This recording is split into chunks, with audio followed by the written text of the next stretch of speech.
The following featured presentation is part of the Skywalking Network.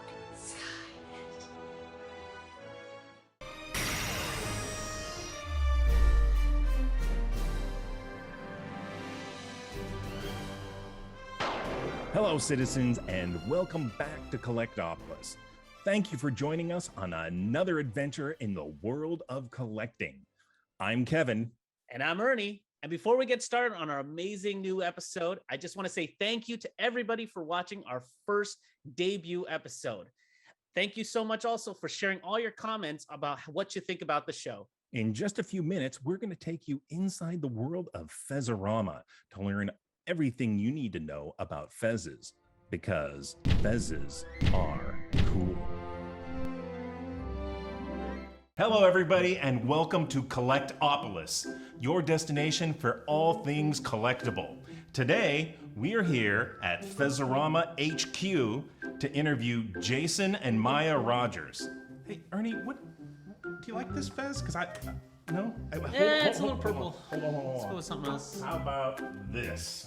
Right here. You're going to scare the kids with that. I don't think you should wear that. All right. I got another idea. All right, how about this one? Man, I'm still not, I don't know. I'm just not feeling this one. I'll be honest. Here, try this on. Behold. I think I found my new forever Fez. Blue's definitely your color. All right, here we go. Well, Jason, thank you for this amazing Fez. Welcome to Collect-Opolis. Really glad to have you guys here with us today. But first, before we get into that, let's find out a little bit more about Jason and Maya. Jason, why don't you tell us a little bit about yourself, and then Maya?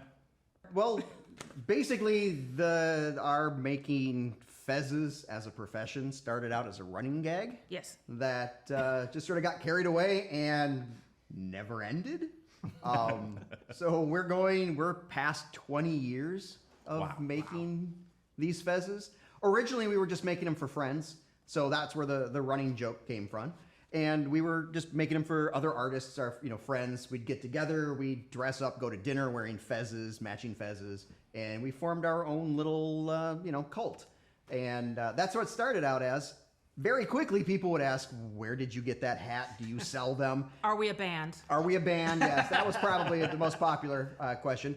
And it quickly got to the point where I was starting to get uncomfortable about the idea of just constantly saying, oh, I just make them for my friends. Because it started to sound like, oh, you're not cool enough to be my friend. So we were doing an art show, and we all dressed up, and we were wearing our Fezzes, and we were showing our personal art. And more people were interested in the Fez I was wearing than the art I was showing. So the next year at that show, I brought a couple dozen Fezzes, and they sold out.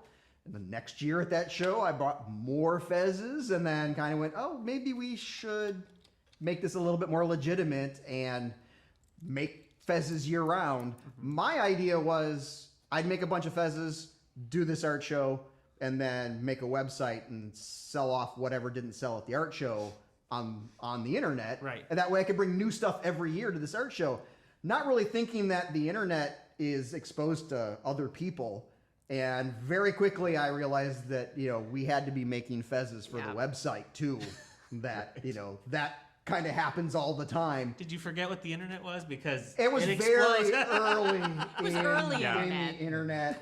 So back then we were coding our own website and using PayPal buttons, and it was just sort of it was a creative outlet. I was teaching full time. Yeah. And teaching fashion design and a lot of computer technology for fashion design, and I just needed something to distract myself as a designer that wouldn't take up a whole lot of time. So, and I didn't have to pay attention to trends and forecasting and seasons and all the other stuff that goes into that industry. So it was literally just what was entertaining to me. You weren't teaching just anywhere. I was teaching at the Fashion Institute of Design and Merchandising in LA. It's a big deal. I went to school in fashion design, and that's actually where I kind of worked out how to make this style, because I'm not making them as a traditional tarbouche. It's like, this is not done in any way that was done before. It was, original concept. I wanted to make something that my friends could wear and they wouldn't destroy. So it needed to be crushable, foldable, packable. You know, it needed to survive the idiots that I was giving them to. So that's kind of where it started from.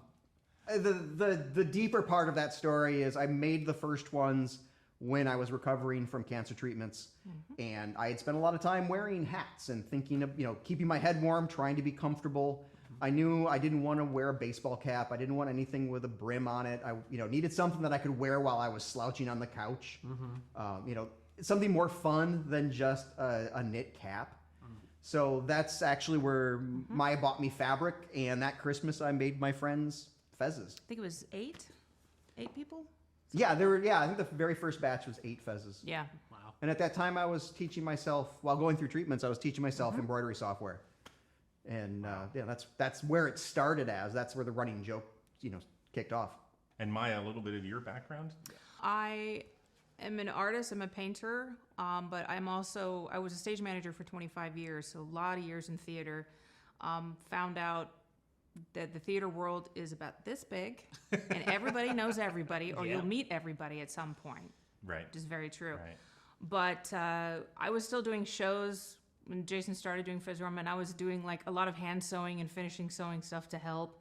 And then about, I think 5 years ago, is when I decided to, slowly kind of pull back and begin my retirement from theater before COVID, which turned out to be a good idea. Right. And started using, I think, my stage management background to organize I handle all of the shows and organize all the work when it comes to setting up everything and making sure everything is organized and looks good before we open up to the people. So were you in charge of that first art show that you guys were doing? Where the I was Fezzes starting. I kind of began? pushed people around. I admit. Yeah, that was the original group was a bunch of artists. So we kind of it was for Tiki Oasis in 2005. It was Tiki Oasis 3.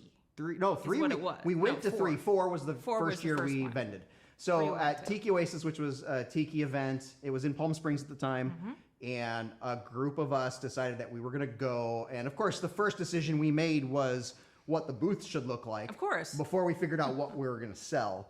So, and the booth turned out to be a 9-foot tall Fez. Black Fez in the summertime in Palm Springs. Oh, fantastic! It must We have been so made good comfortable. plans. It was great.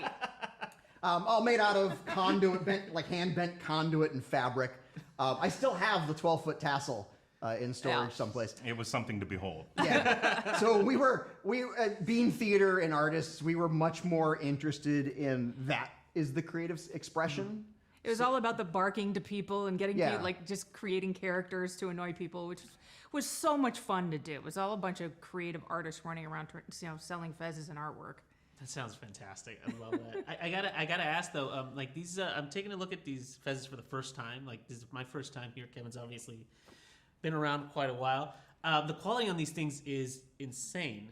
I mean, just the hand stitching on it alone looks like it's brilliant. The way it plays with the light and everything. What goes into constructing these beautiful pieces?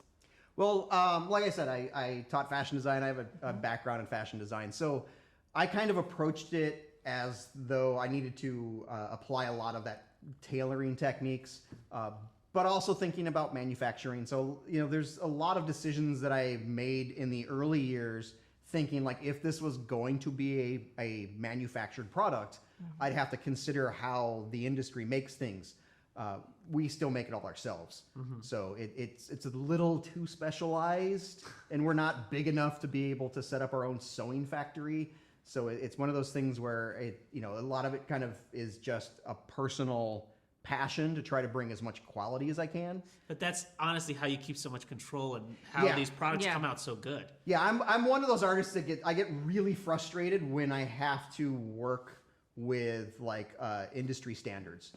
So like if I have to get something printed and to pick paper weights and Pantone colors and all of the, I'm the kind of artist that first I'd want to learn how to do that industry before I could work with somebody. Like I need to be hands-on. I really struggle with outsourcing that kind of stuff. So this was a case where I worked in screen printing, and we had embroidery companies that worked with the company that I worked for. and I knew what they did, but I didn't understand what, like what went into it. So when I was going through my treatments, I was just learning embroidery software, trial and error, stumbling through it. And I kind of approached it, being self-taught, I approached it with my graphic design background. Right. Because it's basically vector drawing like Illustrator in a sense, a little bit, obviously more complicated than that. But that's where it started as. And I look back at my stuff that I was doing 10 years ago, and I'm like, that is atrocious. So it's like any artist. We all got to start somewhere. Yeah, any artist you're trying. I'm definitely the kind of artist that is hypercritical about my own stuff. Right. So the idea of like if somebody asks me what's your favorite design, like I'll just freeze up because it's always like a problem-solving thing. Mm-hmm. What I love about embroidery design is that it is puzzle making in a sense. Like I know what I want to accomplish.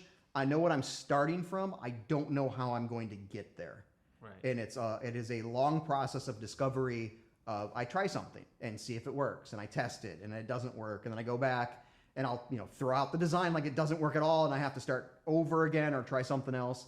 So there's just a lot of mindless discovery in it. Meanwhile, on the production side of things, as far as like sewing and that he actually had to teach me how to use a sewing machine. I didn't know how very well. I could sort of use one, but my background, especially in theater, is you need to know how to hand sew really quickly backstage to fix something. Right. So hand sewing I could do perfectly, but I had to learn, and I myself and another friend of ours do all the sewing for the linings, help whenever he needs. But it's the two of us working together to try to make each piece, which is. And a lot of repetition. A lot of repetition. We make thousands of them every year, so I've easily passed 10,000 Fezzes. Oh, yeah. There are certain parts of it, though, you've got production, in a sort of a production line. You're not just winging it each time. Like I said, I kind of approach it as though we were a sewing factory because of my background in fashion. So it's kind of like trying to treat it like it could be a production line situation. Mm-hmm. So we make all of the linings, so the quilted linings on the inside of the Fez.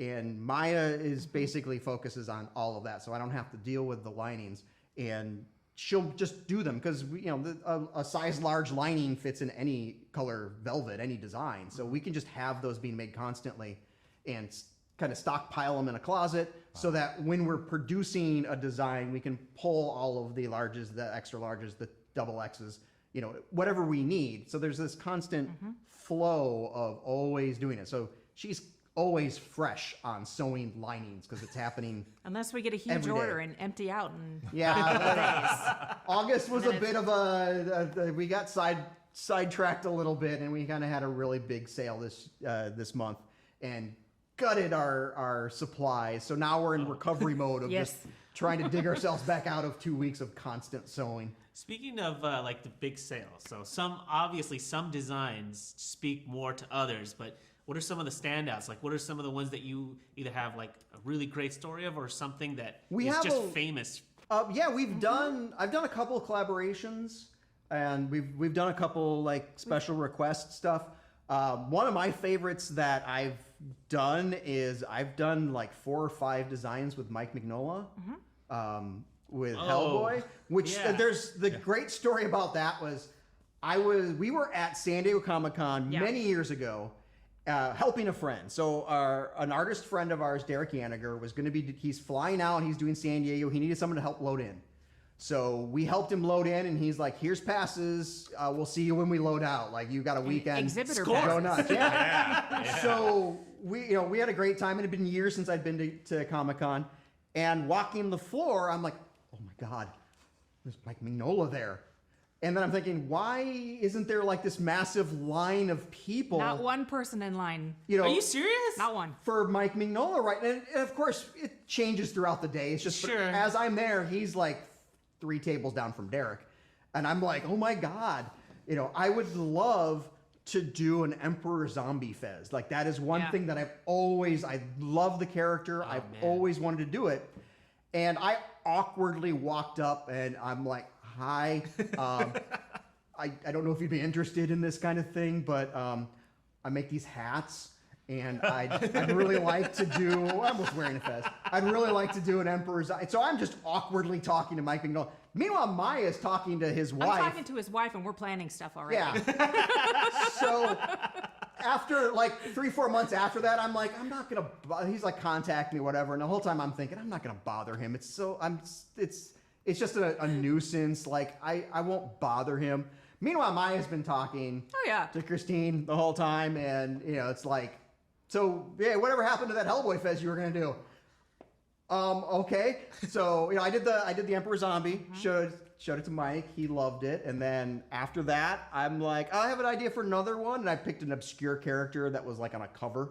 It was the goat-headed god. Who owned rights. And I'm like, I'll do something obscure that won't really play into it. And Christine's like, no, we don't, no, that you don't have to worry about conflicts. Right. They actually own the rights. And I'm like, okay, hold on. And like 40 minutes later, I had a pencil sketch for a Hellboy Fez.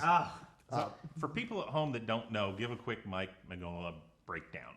Well, I mean, he created Hellboy. He worked for DC. He did a bunch of great Batman stuff. I mean, he's worked in mainstream comics, but he's an independent creator who created and owns the rights to Hellboy. He was involved in making the Hellboy movies, and he's still writing and creating an amazing universe of these characters. And as I told him when I got to meet him with the Fez designs, I told him, you've kind of cornered the market on skulls. Yeah. I love drawing skulls, but whenever I'm drawing skulls, I think of Mike Mignola skulls. So I've done a handful. He's been great to work with, and I've done some with him. I've done Fezzes with Derek Yaniger, who's this great retro artist. We've done a few things, like we did some with the droid builders for a celebration a few years. Well, we did the special Fez for the Supernatural crew. Yeah, we did a wrap gift for season 6 of Supernatural. Oh, those are my boys. Yeah, that one's floating around somewhere. I think it's up there. The writing crew signed it for me, so it's got Sharpie all over it. And we've done some like hotels. We did a Fez for, what is that show, Heart of Dixie? Well, Heart of Dixie took one of our Fezzes. So I had done a barn owl Fez. Just a barn owl. Actually, yeah, there's a barn owl up there. I did a barn owl Fez, and that's we had like men's group. 6 of them left on the website. Like I had phased it out. All the designs we only do for a limited time. So they're just single runs kind of things, right? Usually, like some designs will stick around for a couple of years, and then we'll phase them out. Some designs are just specific to their time period. But somebody just jumped on the website and bought everything we had with a barn owl on it. And I'm like, oh, that was and then kind of weird. Us and then they contacted us, and it was the costume department working on Heart of Dixie. Wow. And we made a batch of Fezzes for them, and brought the design back so that they could do these episodes with it. So it started out as just a fun thing with my friends and a creative outlet, and it has kind of spiraled. I did an MST3K set of Fezzes for Joel and Tom Servo and Crow have their own matching Fezzes. So that was a fun challenge. That was fun. Yes.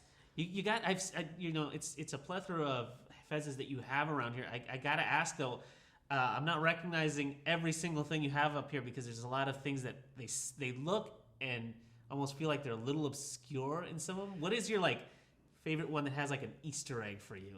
Oh, that is a tough call. I mean, I'm a huge Douglas Adams fan, so I have snuck some Hitchhiker's Guide references into things. I do love your Doctor Who design though, because it's only for true fans. I did a Fez that had references to Doctor Who, but they were all like obscure Very references. obscure, subtle references. And most of the Doctor Who fans did not get it. Oh man. One of the serious Doctor Who people said he found 11 references in the design, and I had Doctor Who people who were like, I don't get it. Sorry, 11 references? Yeah, it's got the seal, it's got bits of different sonic screwdrivers, they're all subtle references. Most of my stuff that I do has no direct reference to pop culture. I like to work literature as my, old literature, mythology. Those are my favorite things to work in. and I like to kind of dig deep and find obscure stuff. And it's been fun because there's been a number of things that I've done that were obscure and then went mainstream. I've been doing a Krampus Fez every year for Long time. 10, 15 years a long time. before there were big Krampus events.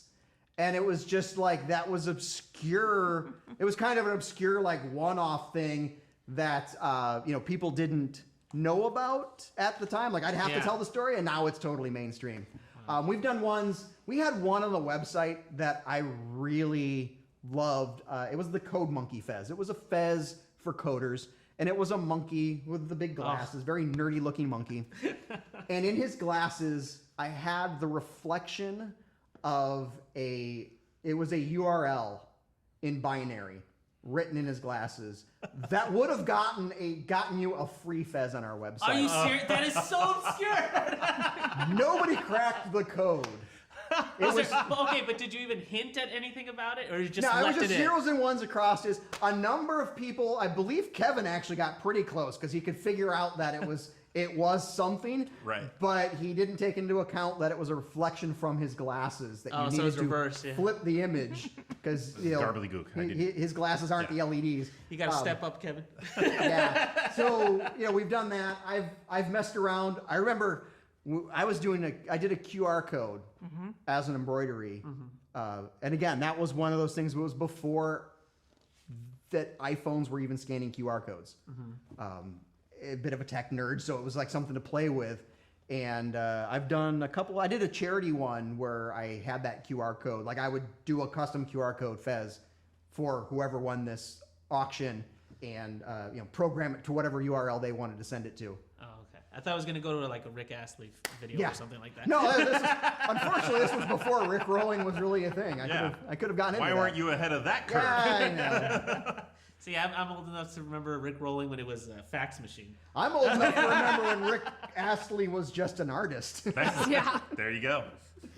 I also, just real quick, I want to throw in, you do a couple throwbacks to famous old Hollywood, Laurel and Hardy, Marx Brothers, which are near and dear to my heart. And those turned me, like several Fezzes have turned me into Philip J. Fry. Take my money instantly when I see those. Yeah, well, so the Sons of the Desert, which is the Laurel and Hardy International Fan Club, when we started the website, we'd occasionally get an email from somebody just saying, "Do you make the Sons of the Desert Fez?" And I'm like, "Well, no. I mean, no. We make these Fezzes. I don't." So after years, there was like 4 or 5 years, I'm finally told our partner Joe, like, "Could you dig into this? Like, find out what we need to do, because these people constantly are asking us to make a Sons of the Desert Fez." And he contacted the Sons of the Desert organization, and they're like, "Yeah, absolutely. We have a tag in it that has approved by the Sons of the Desert organization, and we do a Sons of the Desert Fez." We did it like constantly, like that was a constant production for Almost 10 years. 10 years. Yeah. Wow. And while doing that, I'm a huge Marx Brothers fan. We both are. So every year, Me too. every year for New Year's, we watch the entire run of the Marx Brothers films in chronological order. That is our New Year's tradition and has been for a long time. So when somebody on like Twitter is like, "Name 5 movies you've seen 5 times," I'm like, I can name 12 I know I've seen 20 times right now, and they're all the same actors. Right. So I knew when I did that Sons of the Desert, I needed to do a Marx Brothers one for me. And I did the Fredonia. So now that's our tradition, is every New Year's for that week while we're watching all of the movies, we're making Fredonian Fezzes from, referencing Duck Soup. And that's My favorite. Oh my gosh. Yeah, that's Duck my Soup favorite movie. Duck Soup is one of my favorites. I mean, they're all great, but Duck Soup is probably my number one. And for a lot of reasons, the songs, so many great, and that it flag. is a great film. For the theater nerd in me, Night at the Opera is still my favorite. Sure, yeah. Sure, yeah. We've also done reference the Double Cross from The Great Dictator, which is another one of my favorite films, the Chaplin film. I didn't get So it was kind of like that one's had a resurgence all of a sudden. Yeah, like, people have come back up on that one real I fast. had to kind of make sure I got all the triumvirate of classic comedy in there. Yeah. Is that one? I forgot. I didn't get that one. I'll have to. That one I did for Chaplin's birthday this year. So it's like a lot of them we do, like the Sons of the Desert. Now I only do them the week of Laurel and Hardy's birthdays. So we do it for a week in January. I'll set a reminder. In a week in June. Yeah. Just because doing it year round becomes a bit of a drag. Like I want to keep creating new, and that's a design I can't change. So, it's one of those things where they want that traditional design. Sure. With like the Fredonians, which are only available at New Year's, I did a massive update on the design this year. So that's I've done like 4 or 5 different colorways. Oh, right. The double cross, I've done like 3 or 4 different versions. Three. Over the years. Yeah. So we've heard about all your guys' massive Fez collection and everything, but what is it you guys personally collect? Like I've got the retro gaming. This guy's got space as a obviously like when I say space is like science fiction. Yeah. What do you guys collect? I mean, you guys are obviously fantastic artists. Besides HDMI cables and USB chargers, Okay, those aren't collections. Those are necessities. got an impressive collection of those. He's got a They good collection of accumulate. that. I don't know if that's a collection. Yeah, that's true. It's funny because I don't consider myself a collector, and then I look around and realize, oh wait, no. Yeah, I got a handful of classic Legos pirate ships, which I have a lot of Legos, but the ones I kept, like I passed on all of my Star Wars stuff to our godson, because I wanted him to be played with, and I kept a handful of, like I have my original Spaceman minifig, but the Black Barracuda, when it first came out, like I've got like 3 of the pirate ships from that era, and I've since kind of continue. So we've got a Black Pearl on our bookshelf. Just picked up the Ship in a Bottle. Haven't sat down to make it yet. That one's great. But it's like if a pirate ship or a sailing ship shows up in Lego, and I'm a huge Lego fan, but I'm like I said, I didn't think of myself as a collector in that sense. So I was kind of like, I'm not like buying all of the editions, but anytime a pirate ship comes out, I'm seriously considering it. Yeah. Other thing for me, ukuleles. I got an ukulele. I started to learn how to play an ukulele, and then immediately was buying ukuleles, even though I'd never quite, Do we have about 12 or 13? We've got 12 or 13, and I got some weird ones. It's funny because I'm the kind of person, I get anxiety when I have like a laptop I don't use. Like I feel like everything needs to be in play. We collect computer equipment. Yeah, but but with ukuleles, it's like even if I'm not playing it for months on end, I regret none of those ukuleles. It's like I absolutely adore them. Well, So that fits with the whole tiki thing too. I think it does. yeah, I mean the thing that really blew my mind with we were at NAMM, which is a big industry music convention that happens in Anaheim every year. And we have an very old high school friend of mine works there. So she'd been getting me like, oh, you want to come down and here's tickets. And I would make friends with some of the manufacturers. And one of them was an ukulele company, Flea Market Ukes. Yep. And so I bought I'm like, oh, I'll buy one of their show models that that kind of like at the end of the show they're like, oh, this one's been beat up because it's been in demos all the time. And I'm like, that'll be fun. And that just triggered something in me. Wow. So I immediately was buying them. And then we do like the Tiki events, and there's this instant community there where these experienced musicians love to just help you learn a basic song. Like you don't feel like I don't practice. I'm not very good at it. I don't have an inclination for that, but it's just such a joyous like sharing experience. Well, you can walk in there and maybe know how to play one note or not even any notes. They'll teach you right away, and everybody's nice and friendly, and you're just sitting there strumming in this huge circle. And it's one of those instruments that if you get 15, 20 of them together, they sound great. Yeah. Oh, yeah. Like you can have a group of people just sort of stumbling through a song, and it still has that bright, uplifting, re-entrance style, the Hawaiian sound. I mean, especially when you're all wearing Fezzes, right? Yes. Well, Aloha shirts and in the tiki world, that's also started my love for tiki mugs.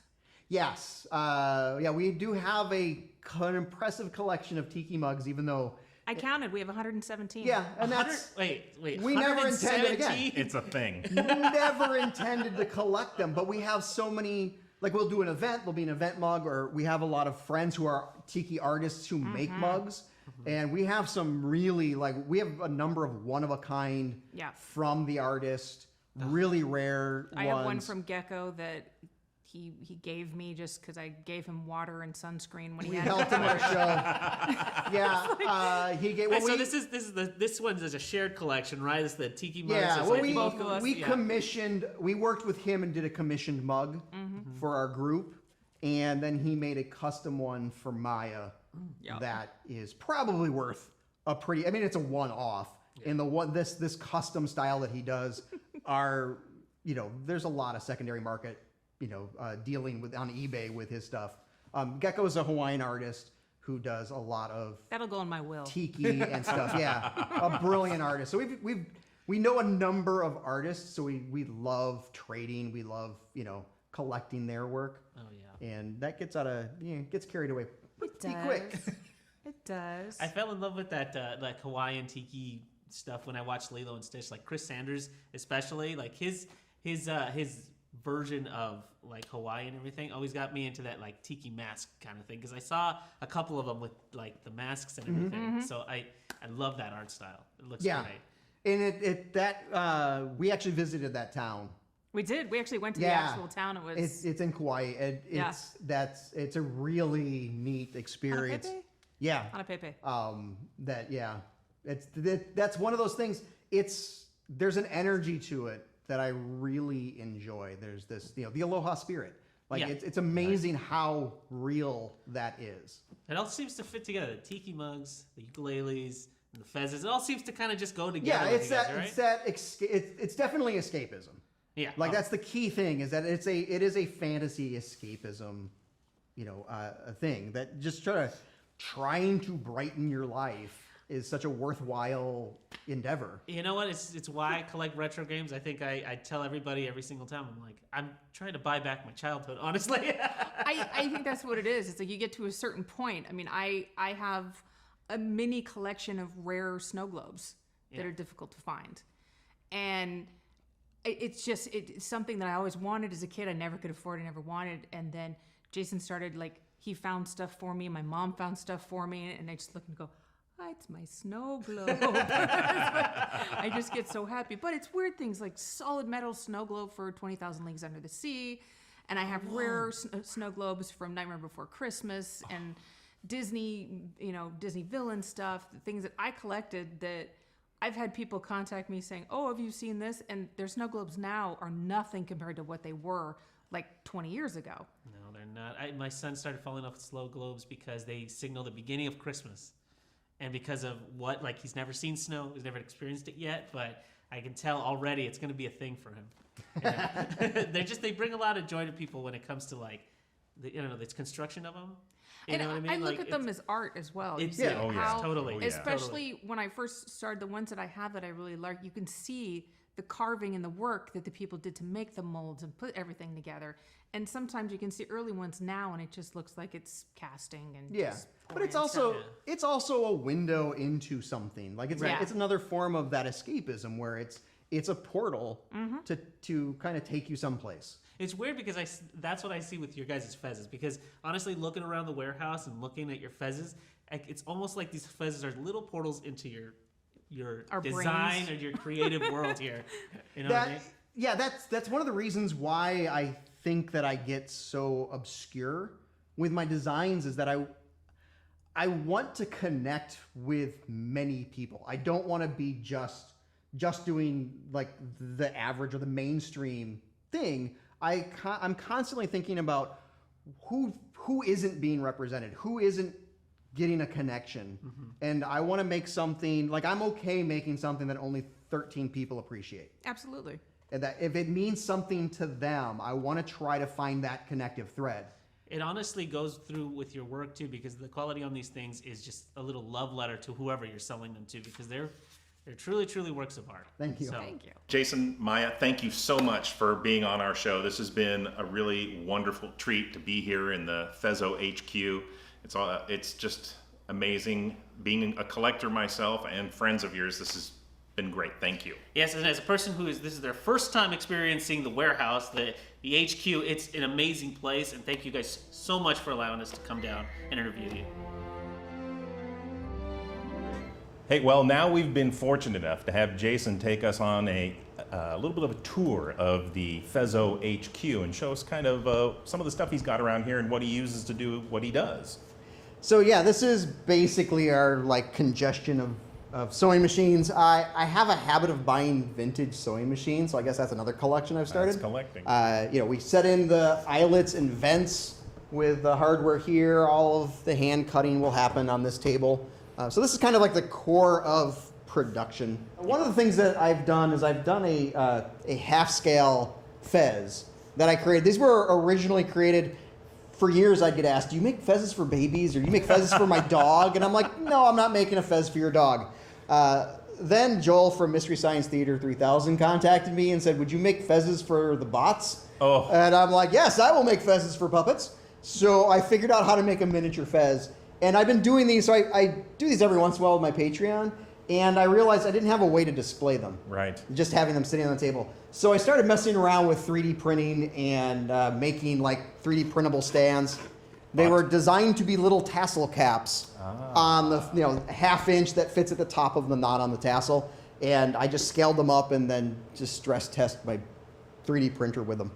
Genius. And over here I've got my 3D printers and our laser cutter, and we'll use that for cutting. We'd use it for a lot of like parts for the booth at shows. Its primary purpose is for laser cutting appliques for backgrounds on fezzes or in embroideries, and then a lot of like little wood bits and parts. That's what I'm using the 3D printer and the laser for mostly, is fabricating stuff that I need for the booth when we're doing shows. You mentioned earlier that you have another partner named Joe. Oh yeah, Joe has been here since the beginning. I started the business with him. He took care of all of the business side of things. Back-end web design. He handles the accounting, and well, actually, he's just basically the accounting, shipping, all of the business stuff is what we really use him for. And he's since the beginning, 15 years. Oh, that's terrific. This is my design computer. This is where I spend a lot of time working out the designs. I have a little bit of a backdrop here from whenever I'm doing like a podcast or something, and I have shelves that I can drop down. And these are a lot of old designs that have been around for a long time. I've mentioned a handful of these. We've got the Supernatural wrap party gift that I did, and that's been signed by the writing crew, which I absolutely love.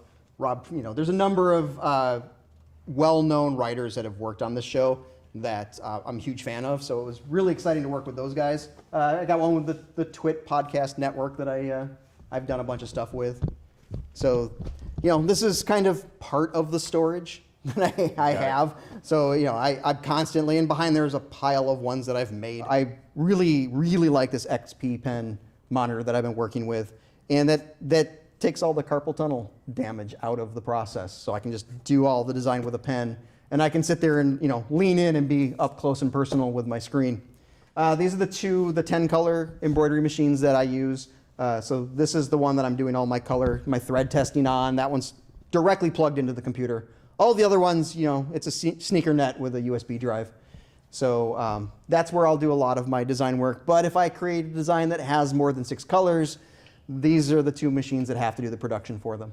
This is the key embroidery station I actually have. We have 4 embroidery machines now. This was the first dedicated embroidery machine that wasn't attached to a sewing machine. And this is where most of the production happens. We have our colors out on display so that I can find them.